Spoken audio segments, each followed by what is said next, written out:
성경 봉독하겠습니다. 마태복음 5장 9절. 마태복음 5장 9절. 같이 봉독하겠습니다. 화평하게 하는 자는 복이 있나니 그들이 하나님의 아들이라 일컬음을 받을 것이며. 아멘. 하나님은 우리가 평화를 위해 일하기를 원하십니다. 평화는 이제 화평 혹은 또 평안 이런 등의 의미로도 우리가 통용하죠. 그 평화라는 의미 자체가 평화를 우리가 볼 때 그게 일반적으로 정치적이거나 사회적인 개념이다. 그런 용도로 많이 쓰이니까요. 그렇게 일반적으로 본다면은 화평은 사람들과의 관계에서 이제 어떤 그 관계의 어려움이나 갈등들이 해소가 되는 그런 상태. 그거를 이제 우리가 화평이라고 볼 수가 있고, 평안이라 그러면은 개인적이거나 심리적인 어떤 상태. 그거를 이제 일반적으로 가리키는 걸로 우리가 많이 사용을 하고 있습니다. 그런데 이제 평화라고 하는 것은 어쨌든 이와 같은 용어들을 또 이런 의미들을 다 포괄한다. 이렇게 생각하시면 되겠습니다. 그러니까 우리가 하나님께서 우리에게 평화를 이루기를 원하신다라고 말씀을 하셨을 때는 우리가 이와 같은 여러 가지 차원의 그 모든 평화의 개념들과 의미들을 다 실현하기를 원하신다. 그런 의미로 우리가 받아들여야 할 것 같습니다. 자, 어쨌든 이제 모든 차원에서 평화를 만드는 일에 우리가 힘을 써야 되는데 그것이 바로 하나님의 아들이라 일컬음을 받는 그런 길이다. 오늘 본문은 우리에게 그렇게 일러주고 있죠. 여기서 하나님의 아들이라는 건 하나님의 자녀를 얘기를 하는 것이죠. 이제 남녀 이렇게 차별한다 그런 개념이 아니고 옛날에 이제 성경에 쓰여졌던 그 당시의 관행으로 그냥 아들이라고 얘기를 한 건데 자녀들을 지칭한다고 이렇게 보시면 되겠습니다. 이것이 하나님의 자녀가 되는 길이니까 바로 하나님의 관점을 취하는 길이기도 하죠. 이제 부모와 자식이 이제 닮는 거니까 그런 차원에서. 그래서 우리가 하나님의 자녀가 된다라면은 바로 우리가 하나님의 관점을 담는 것이다. 평화를 이루는 그것이 바로 하나님의 관점을 쫓아가는 것이다. 그렇게 우리가 얘기를 할 수가 있습니다. 그래서 오늘 본문을 이제 토대로 해서 우리가 하나님의 관점으로 세상과 인간의 관계와 또 개인의 삶을 평화롭게 만들 길이 무엇인가, 그리고 하나님의 자녀로 불린다는 것, 그것의 의미가 무엇인가, 이런 것들을 우리가 같이 살펴봤으면 좋겠습니다. 자, 본문에 이제 들어가서 볼 때 성경의 원어를 살펴보니까 이 화평이라고 하는 말이 어쨌든 1차적으로는 전쟁이나 갈등이 없는 상태, 이걸 일단 가리킵니다. 전쟁이나 갈등이 없는 상태. 그 의미 자체가 이 화평의 어떤 의미를 이렇게 시각적으로 느끼게 할 만큼 분명히 드러내 주죠. 그리고 이 화평이라고 하는 것은 어떤 그 결속, 갈등이 없으니까 이제 이렇게 관계가 맺어지는 거죠. 결속이라든지 화합의 상태, 이것을 가리키기도 합니다. 그래서 어원으로 따져볼 때 우리가 계약을 한다든지 또 뭐 협정을 맺는다든지 그 단어들 있죠. 계약이나 협정, 그런 단어들이 평화와 어원이 같습니다. 어원이 같아요. 그 협정을 맺는다는 게 이제 관계를 맺고 위협이라든지 갈등의 소지를 없앤다는 거 아닙니까? 이 평화를 만들어가는 이제 그런 길로서 협정을 맺는 것이거든요. 그 협정, 계약, 이런 말들 속에도 어원상 평화의 어원이 같이 들어가 있다. 그래서 평화라고 하는 것은 이 갈등이 없는 상태, 크게는 이제 그렇게 얘기를 할 수가 있는데, 전쟁이나 사회적인 분란이나 이런 것들이 없는 것과 더불어서 인간관계에서도 화해와 또 화목함, 이런 것들이 이루어지는 것, 그 상태를 얘기를 한다고 볼 수가 있습니다. 근데 원래 이 평화는 그리스의 그 여신의 이름이에요.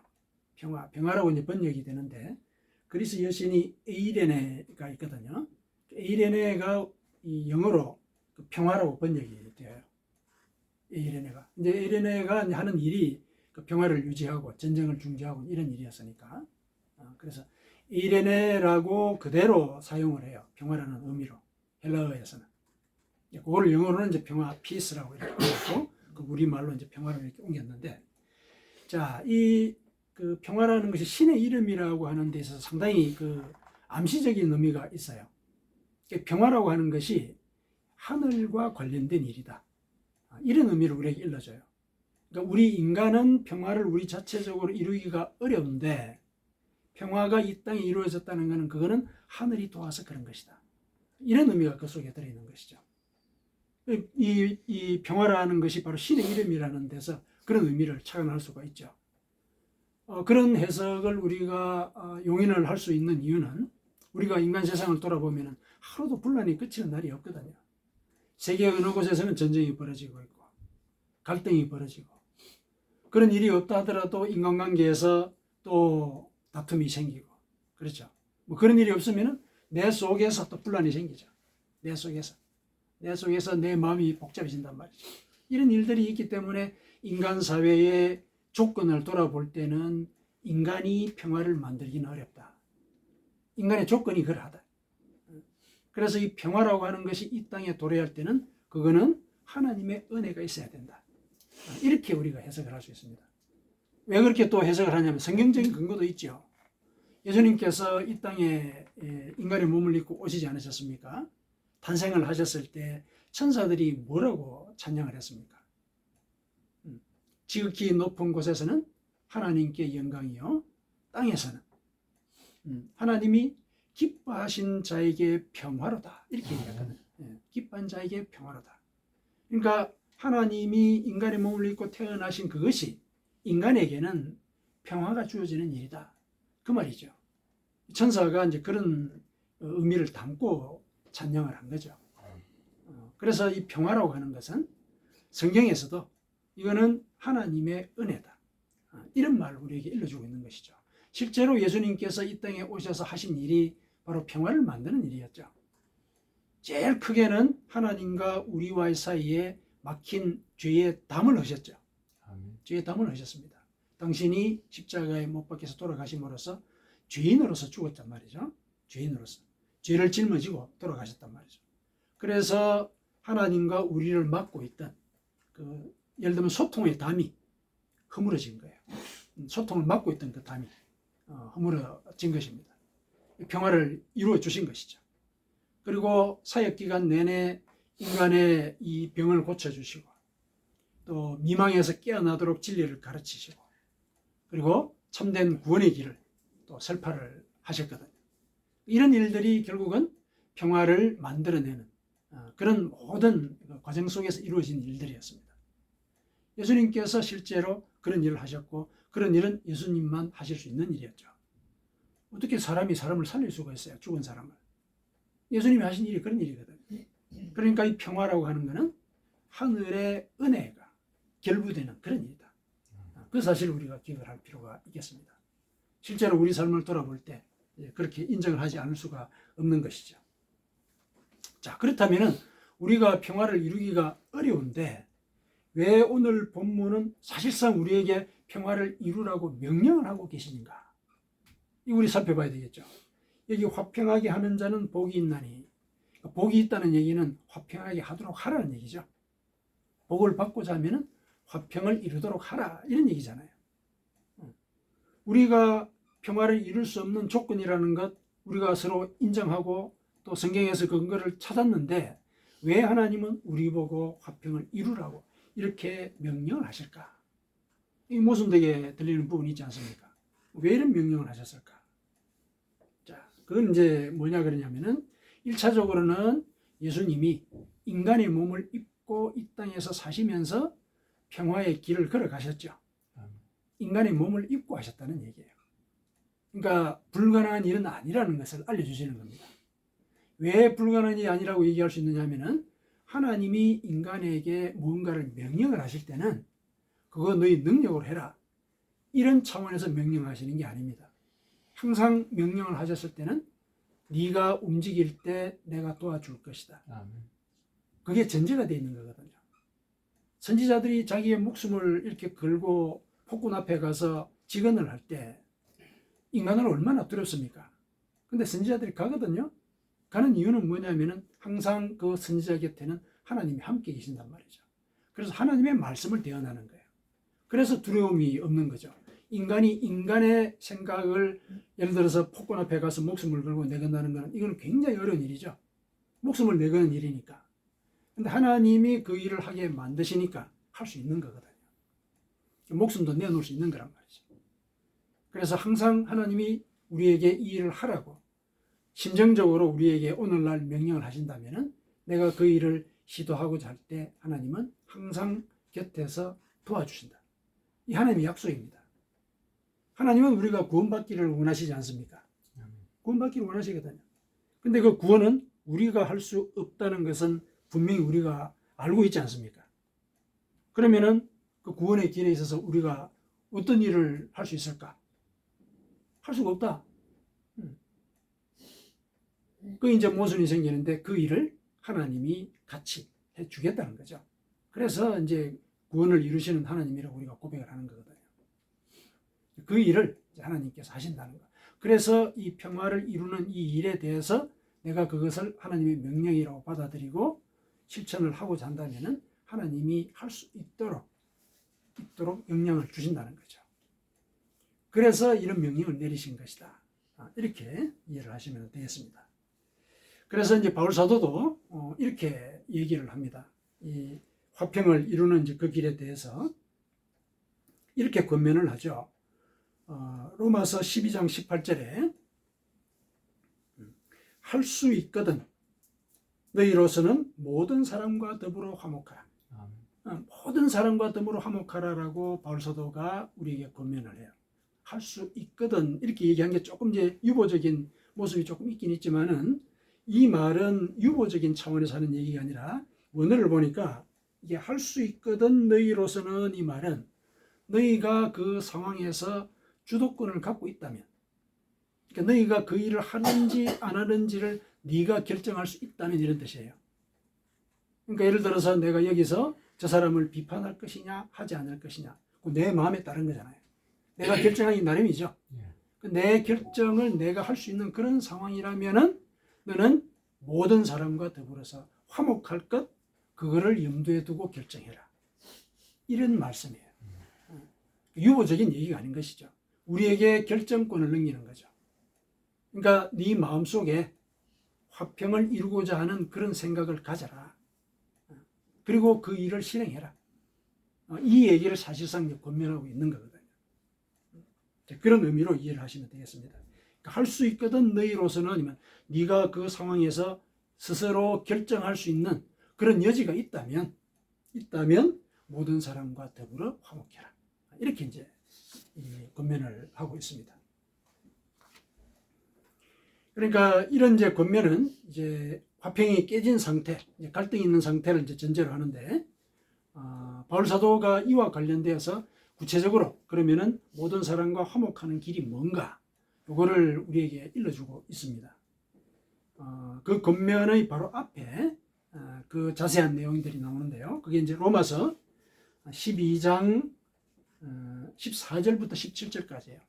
로마서 12장 14절에서 17절까지 자세하게 그 화목을 이루는 길을 일러주고 난 뒤에 18절에 할 수 있거든 너희로서는 모든 사람과 더불어 화목하라 이런 얘기를 해요.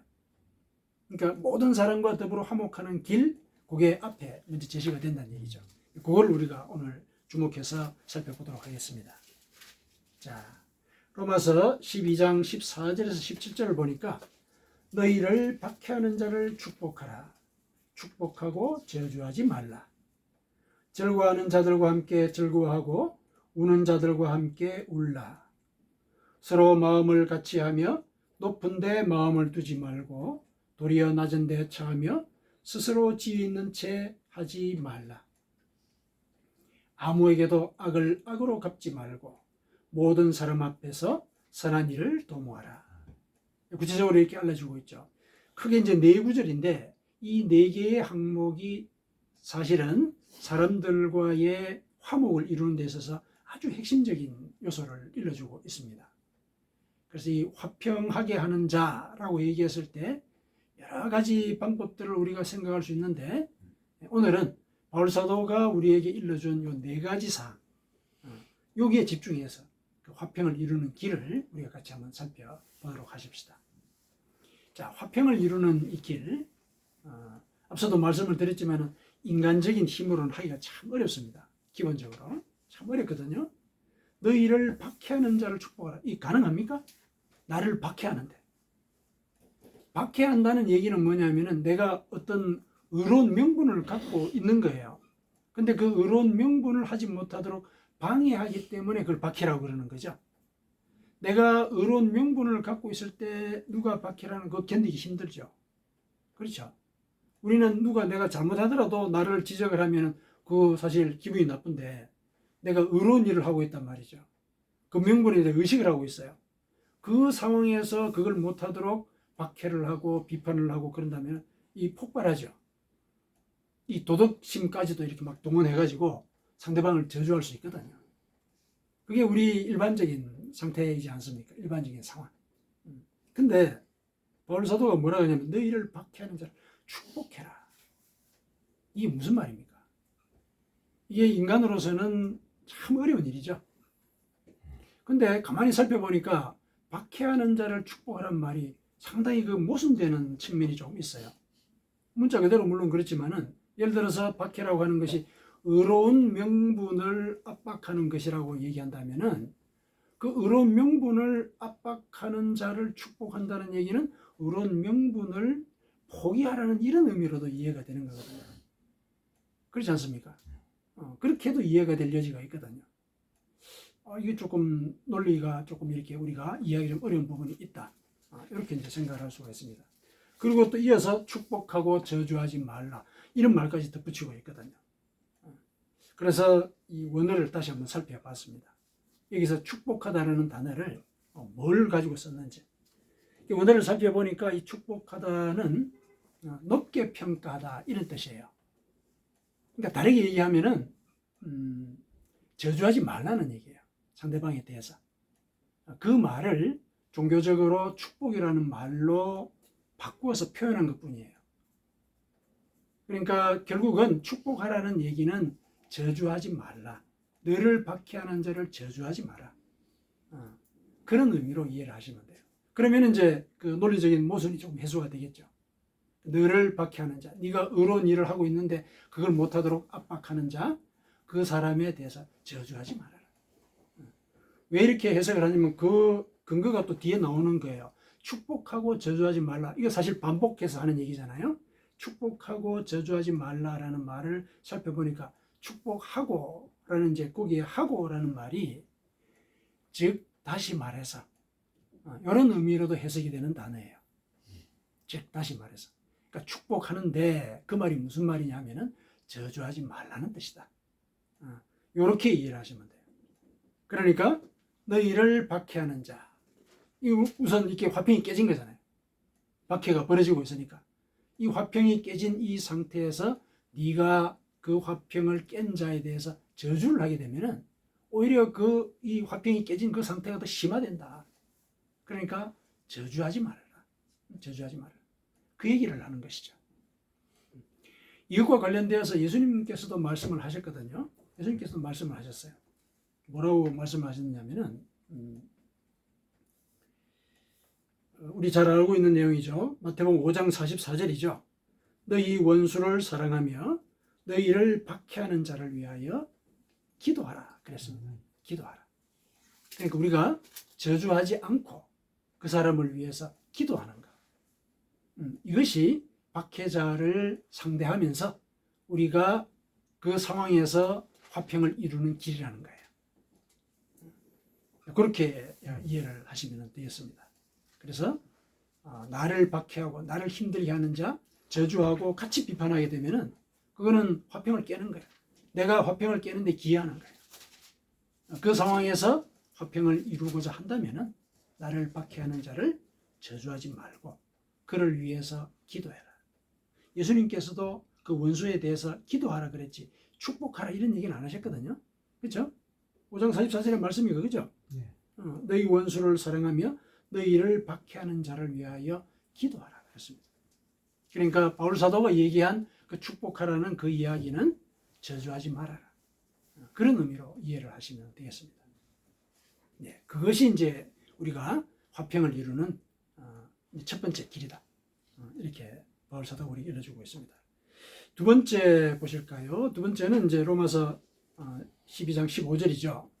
즐거워하는 자들과 함께 즐거워하고 우는 자들과 함께 울어라. 이것이 이 공동체 화평을 이루는 데 있어서 제일 기본적인 자세이죠. 그렇지 않습니까? 우는 자들과 함께 우는 것, 우리 그거는 좀 흔쾌히 할 수 있죠. 어떤 면에서, 그죠? 잘 안 되는 게 웃는 자들과 함께 웃는 거죠.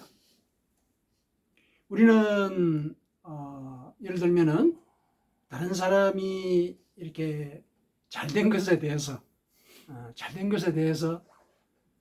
더 가슴 아파하죠, 사실은. 그렇죠, 우리가 다른 사람이 잘 안 된 것에 대해서 가슴 아파하는 것보다 다른 사람이 잘 된 것에 대해서 더 많이 가슴 아파하는 경향이 있습니다. 그것은 아마 이제 자기의 이 열등감이 이렇게 부각이 되어서 그렇겠죠. 그러니까 열등감이 해소가 되면은 웃는 사람과 함께 웃을 수 있죠, 분명히. 그런데 이제 열등감이 이제 건드려지는 그런 경우에 웃는 사람과 함께 웃기가 참 어려워지죠. 열등감의 문제인데 다들 또 열등감을 안고 사니까 그런 부분들은 우리가 이제 신앙생활의 가운데서 이렇게 해결해야 되는 이제 그런 문제죠. 우는 자와 함께 울고 웃는 자와 함께 웃는 것. 예수님께서 그걸 보여주셨죠. 예. 갈릴리 가나에서 혼인잔치가 벌어졌죠. 포도주가 떨어졌습니다. 사람들이 다 즐거워하죠. 다 즐거워하는 그 순간에 포도주가 떨어졌으니까 그 즐거움이 깨지는 순간이지 않습니까? 예수님의 어머니가 그 상황을 예수님께 알리셨지만은 예수님은 그때 당신이 났을 때라고 생각하지 않으셨죠. 그러나 그럼에도 불구하고 예수님이 결국 물로 포도주를 만드셨던 거죠. 그건 뭡니까? 즐거워하는 자들과 함께 즐거워하신 거예요. 당신의 때가 아니라고 판단을 하셨지만은 즐거워하는 자와 함께 즐거워하는 것이 그것이 하나님의 뜻을 이 땅에 펴는 것이다. 판단을 하신 것이죠. 그 다음에 우는 자와도 함께 우셨죠. 우는 자와도 함께 우셨습니다. 죽은 나사로의 무덤 앞에서 함께 우셨죠. 문상하러 나온 사람들이 슬피 우는 것을 보고 그분도 함께 우셨습니다. 사실 조금만 있으면은 내가 나사로를 무덤에서 불러낼 것이니까 그리 통곡하지 말아라. 왜 내 말을 못 믿느냐? 이런 말씀 전혀 하지 않으셨습니다. 그때 그들이 울 때 그냥 같이 우셨습니다. 우는 자와 함께 우는 것. 이것이 그 어떤 지혜나 어떤 충고보다도 더 위로가 되죠. 그 사람들에게는, 그 고통을 당한 사람에게는. 예수님께서 그렇게 본을 보이셨거든요. 우리가 만일 예수님께서 보이신 그 본대로 할 수 있다면 이 공동체의 화평을 우리가 이루어가는 겁니다. 즐거워하는 자와 함께 즐거워하고 흔쾌히 박수치고 흔쾌히 기뻐해주고 또 아파하는 사람들과 함께 아파하고 우는 것. 욥의 친구들이 항상 우리에게 그 교훈을 주죠. 우리가 그런 의도를 갖고 접근하는 경우가 많거든요. 네가 고통에 빠진 것 이렇게 하면 될 거야. 그건 이제 내 생각인 거죠. 충고하는 사람의 생각인 것이죠. 그래서 항상 울고 있는 자 곁에 가서는 먼저 따라 울 것. 이걸 우리가 머릿속에 담아 두십시다. 그 다음에 세 번째 일러주는 것이 서로 마음을 같이하며 높은 데 마음을 두지 말고 도리어 낮은 데 처하며 스스로 지혜 있는 채 하지 말라. 교만하지 말라는 거죠. 자랑하지 말라는 거예요. 자랑하지 말라. 자랑하게 되면 분란이 생기는 거죠. 그렇죠? 겉으로는 이제 평안이 생기지만 평안한 이런 그 기류가 유지가 될 수는 있어도 이 마음속에 풍파를 일으키는 게 자랑이죠. 자랑입니다. 잘난 척하지 말라는 거죠.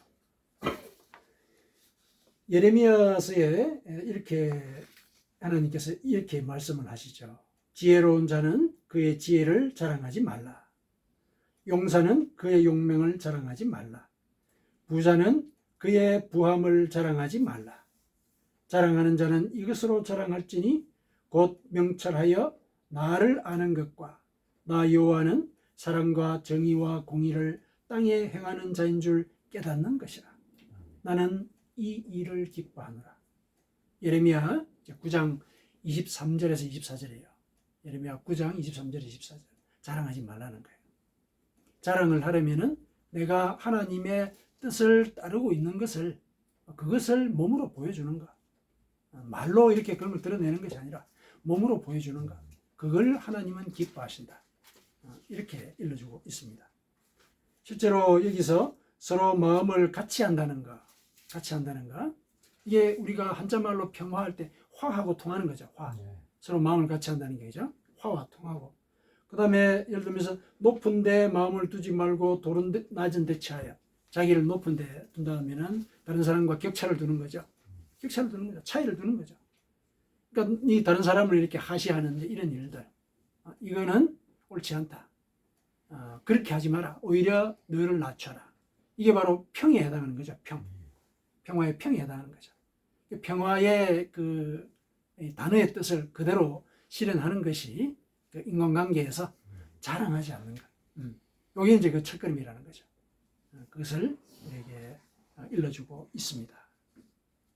자, 네 번째 우리에게 일러주고 있는 이 바울사도의 권면은 네 번째가 아무에게도 악을 악으로 갚지 말고 모든 사람 앞에서 선한 일을 도모하라. 악을 악으로 갚는다. 예를 들어서 이웃이 나에게 잘못한 것에 대해서 보복한다는 얘기죠. 보복한다는 거. 그렇게 하지 말라는 얘기죠. 이 보복이라고 하는 것은 항상 악순환을 불러오죠. 항상 악순환을 불러옵니다. 구약에서 눈에는 눈, 이에는 이라고 이렇게 규정을 해놓은 그 탈리오의 법칙이 있지 않습니까? 그거는 꼭 보복을 해라. 똑같이 보복을 해라. 이런 의미로 주신 말씀이 아니죠.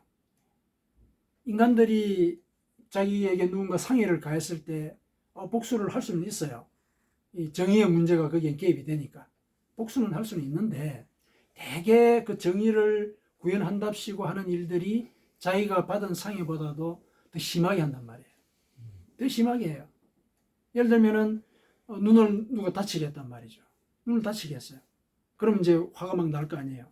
그럼 복수를 한다고 했는데 그 복수가 그 사람의 뭐 예를 들어서 뭐 이 두 눈뿐만 아니라 뭐 죽여버리는 그런 상황까지도 만들죠. 그게 이 일반적인 상황이라는 거죠. 그래서 그런 원칙을 정해 놓으신 거예요. 네가 당한 만큼만 갚으려고 해라. 그게 정의지. 그보다 더 이상 더 심하게 하려고 하는 거 그건 안 된다. 그건 정의 원칙에 맞지 않다. 그런 차원에서 탈리오의 원칙을 정해 주신 거거든요. 그러니까 이거는 꼭 복수를 하라 이런 차원이 아니라 과연 네가 정확하게 네가 받은 만큼 그대로 갚아주는 것인지 한번 생각해봐라. 이걸 요구하고 있는 그런 말씀이에요. 그렇게 이제 얘기를 하신 건 사실은 복수를 나한테 맡겨라. 이런 말씀하는 것과 같은 거죠.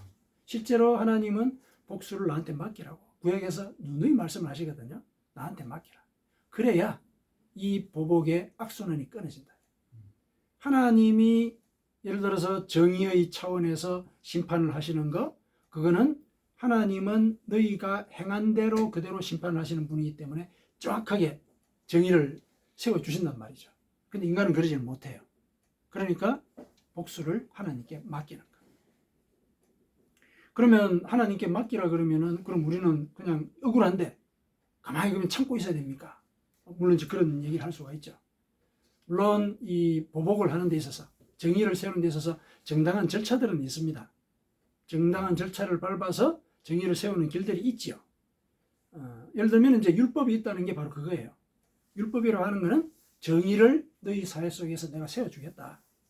뭔가 공식적으로 어려운 일이 생겼을 때는 그거를 내가 이 법에 따라서 해결하겠다. 이게 율법이 제정된 이유이거든요. 그러면은 복수를 금지하셨을 때 그 복수는 어떤 복수냐? 사적인 복수를 하지 말라는 얘기예요. 사적인 복수. 사회적인 정의를 세우는 거, 그건 율법에 따라서 처리하면 된다. 그 율법에 보면은 사람을 때려 죽이라는 그런 벌도 있지 않습니까? 그렇죠. 정의를 세우는 길이 있다는 거예요. 정의를 세우는 길. 그런데 복수를 나한테 맡기라고 얘기하셨을 때 그 복수는 사적인 복수. 개인적인 복수. 그거를 너희들이 하려고 한다면은 분명히 복수의 악순환을 불러오게 된다. 그렇죠? 더 크게 복수하는 일들이 자꾸 생긴다는 얘기예요. 대를 이어서. 그러면은 그거는 그 공동체 화평이 없어지고 공동체 존립마저도 어려워지는 그런 상태가 된다. 그거를 이제 말씀을 하신 거거든요. 그래서 실은 이웃의 잘못에 대해서 용서하는 것. 그게 화평을 이루는 길이다. 그 얘기를 바울 사도를 통해서 우리에게 일러주고 계십니다. 이런 얘기들은 성경에 여러 군데 나오는데 잠언 20장 22절이 또 대표적인 말씀이에요. 너는 악을 갚겠다 말하지 말고 여호와를 기다리라. 그가 너를 구원하시리라. 여기서 여호와를 기다리는 것은 물론 하나님께 그 복수를 맡기라 이런 의미죠. 복수를 맡기라. 그런데 이 기다리라는 게 그냥 가만히 앉아서 기다리라는 얘기가 아니라 하나님의 뜻을 물으라는 얘기예요. 내가 무슨 상해를 당했을 때 바로 그 자리에서 반격하지 말고 침잠하면서 하나님의 뜻을 물으라는 얘기예요. 그게 여호와를 기다리는 겁니다. 여호와를 기다리라. 그래서 그 뜻을 따라서 일을 집행하라는 거예요. 내가 집행해야 되는 경우에는. 잠언은 그거를 우리에게 일러주고 있습니다. 그러면서 이제 바울 사도가 이것과 관련되어서는 좀 더 구체적인 상황을 로마서 그 하반부에다 일러주고 있거든요. 로마서 12장 20절에서 21절에 뭐라고 얘기하고 있냐면은 내 원수가 줄이거든 먹이고 목마르거든 마시게 하라. 그리함으로 내가 숯불을 그 머리에 쌓아놓으리라. 악에게 지지 말고 선으로 악을 이기라. 그러니까 원수를 오히려 돌봐라. 이런 얘기를 하는 것이죠. 원수를 오히려 돌봐라. 이렇게 본다면 이제 그 바울 사도가 처음에 얘기했던 그 축복하라는 그 말씀의 의미가 살짝 이해되는 부분이 없지 않아 있기는 하죠. 문자 그대로 받아들였을 때. 그렇죠? 그러나 이제 그 맥락에서 오해가 되는 부분은 그 축복이라는 말을 저주하지 말라는 의미로 이해를 하고 원수를 먹이고 입혀라. 그 차원에서는 그를 축복하라는 의미로 이렇게 이해를 하시면 될 겁니다. 예. 자, 여기에 머리에 숯불을 쌓는다는 것은 깨닫게 한다는 얘기죠. 깨닫게 한다. 뜨거워 하고 깨닫게 한다는 거예요. 원수에게 각성을 하게 하는 그 길을 네가 도모를 하지 보복하려고 하지 말아라. 그러니까 예를 들어서 원수가 나에게 위해를 가했을 때 원수는 내가 보복할 것을 예상하겠죠. 예상한단 말이에요. 근데 내가 보복하지 않고 오히려 용서를 한다면 그거는 그 사람의 머리에 숯불을 붓는 것이다. 그게 이제 우리 성경에서 일러주고 있는 원수를 대하는 태도를 우리가 알 수가 있습니다. 자, 여기 이제 바울 사도가 우리에게 일러준 그런 평화를 이루는 길인데 쉽지가 않죠. 기본적으로 인간의 그 관행이나 생각의 관점들 이거를 역전하기를 요구하지 않습니까? 어려운 일이거든요. 그런데 이런 일들을 할 때 하나님은 너희가 나의 자녀라고 이렇게 불릴 것이다. 이런 말씀을 하시죠. 너희 자녀라고 불릴 것이 나의 자녀라고 불릴 것이다. 이 말은 네가 내 자녀니까 내가 너를 돌볼 것이다. 이 얘기도 같이 들어있는 것이죠. 그러니까 네가 화평을 이루기 위해서 그렇게 어려운 일들을 마음을 먹으면은 내가 함께 해서 그 일을 하도록 하고 결국은 네가 다른 사람으로부터 야, 저 사람은 정말 하나님을 믿는 사람이구나. 이런 말을 듣도록 한다는 거죠.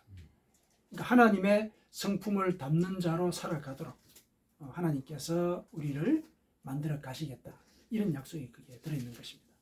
그래서 하나님의 아들로 불린다. 이 얘기를 그렇게 이해를 하시면 됩니다. 내가 하나님의 성품을 닮아가는 자가 된다. 그렇게 받아들이시면 되겠습니다. 우리가 평화를 얘기를 할 때 우리 성 프란치스코의 평화의 기도 우리 연상할 수가 있죠. 그렇죠? 그 기도 속에서도 평화를 이루는 길들이 세세하게 나와 있습니다. 아주 세세하게 나와 있죠. 바울 사도가 이야기한 것도 평화를 이루는 길의 일부이기는 합니다. 그런데 이제 성경에 이제 나와 있는 말씀에 근거해서 화평을 이루는 길이라고 했을 때는 바울 사도의 이 말씀을 우리가 염두에 두십시다. 그래서 우리가 화평을 이루고자 할 때는 제일 먼저 나를 박해하고 괴롭히는 자 저주하지 말 것. 기억하십시다. 저주하지 말까. 그 다음에 이웃과 진실하게 공감할까. 진실하게 공감할까. 우는 자와 함께 울고 웃는 자와 함께 웃을까. 이걸 염두에 두십시다. 그리고 자랑하지 말까. 자랑하지 말까. 그리고 용서할까.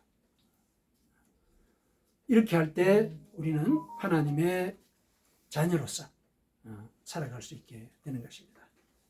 아멘. 아멘.